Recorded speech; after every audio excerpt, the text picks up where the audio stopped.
الحمد لله وكفى وسلام على عباده الذين اصطفى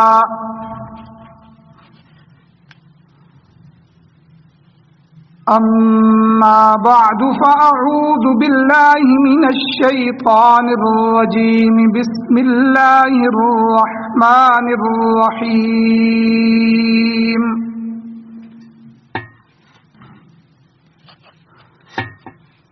يا أيها الناس اتقوا ربكم الذي خلقكم من نفس واحدة وخلق منها زوجها وبث منهما رجالا كثيرا ونساء واتقوا الله الذي تساءلون به والأرحام إن الله كان عليكم رقيبا وقال الله تبارك وتعالى في مقام آخر وَإِنْ خِفْتُمْ أَلَّا تُقْسِطُوا فِي الْيَتَامَى فَانكِحُوا مَا طَابَ لَكُم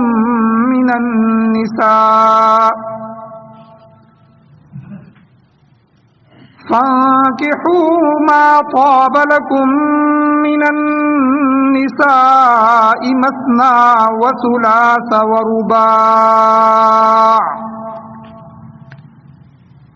فَإِنْ خِفْتُمْ أَلَّا تَعْدِلُوا فَوَاحِدَةً أَوْ مَا مَلَكَتْ أَيْمَانُكُمْ ذَلِكَ أَدْنَى أَلَّا تَعُولُوا.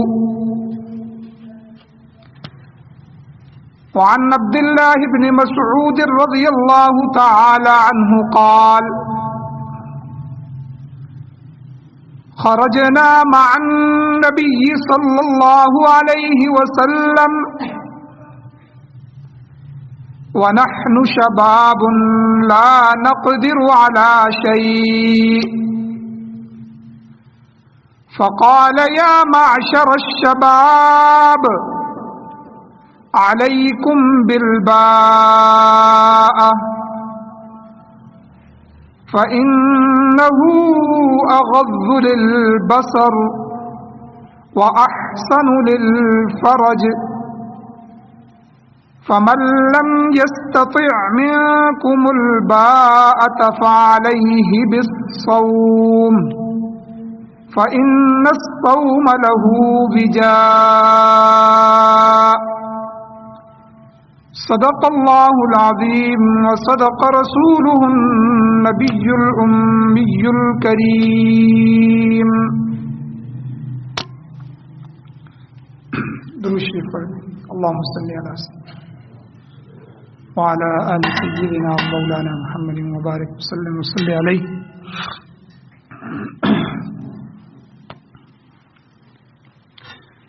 میرے واجب الاحترام میرے بزرگوں، میرے دوستوں، نوجوان ساتھیوں،